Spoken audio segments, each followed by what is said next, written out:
And a recap of our breaking news story this hour here in RT International. Russia's defense ministry has vowed to shoot down any perceived threat in Syria. It follows a wave of media claims that the White House is considering direct airstrikes on Syrian army positions.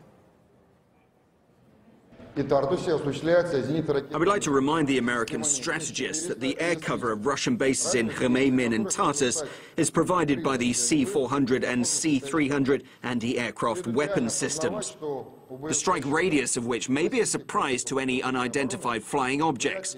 I should really acknowledge that Russian anti-aircraft defenses won't likely have time to figure out through a direct line where the weapon's going or who it belongs to. Now let's discuss this further with writer and commentator John White, who joins us live. Thanks so much, John, for joining us. So what do you make of this latest development? I mean, is Pentagon deliberately aiming at a confrontation with Russia in Syria? It seems very much that's the case. I mean, the recent airstrike carried out by US-led forces against Syrian army positions in Deir ez-Zor, which saw dozens of Syrian soldiers killed and over 100 injured, was no accident. We know that now, given Washington's stance and given its position now and the threats that's being levelled against Russia over its stance and over its refusal to give up, essentially, President Assad, because the overriding objective of the Americans in Syria is to see the overthrow of the Assad government, and that overrides even the defeat of ISIS in their eyes.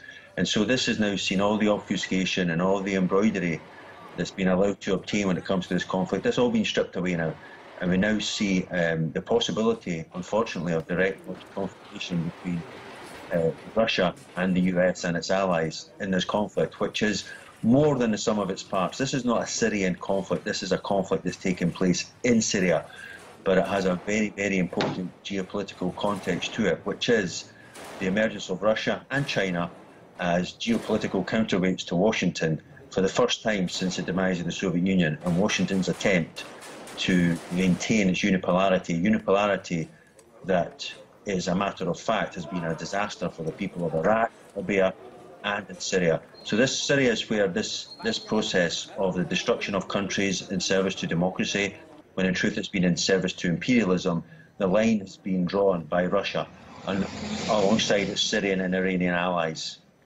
Well, certainly there are so many layers there, and so many players with their agenda. But what is the way out? I mean, how can we solve the situation diplomatically if that's still possible? Well, the Americans have to accept that President Assad is not going to be overthrown. They're not going to get their way on that, and that what Syrians need and what the majority of Syrians want is reform, not ruin.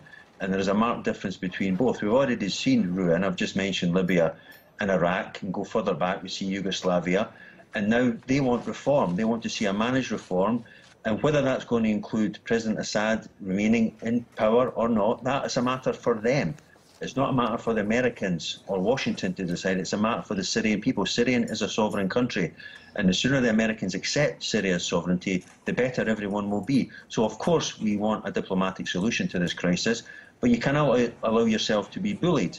And the Americans are trying to saber-rattle, threaten, to try and get a way that they've not been able to hitherto through the negotiation strategy, which has really revealed their agenda to be very duplicitous in the extreme. They've never been a serious partner for negotiation to this conflict up to now, and until they are, then there's no diplomatic solution on the table.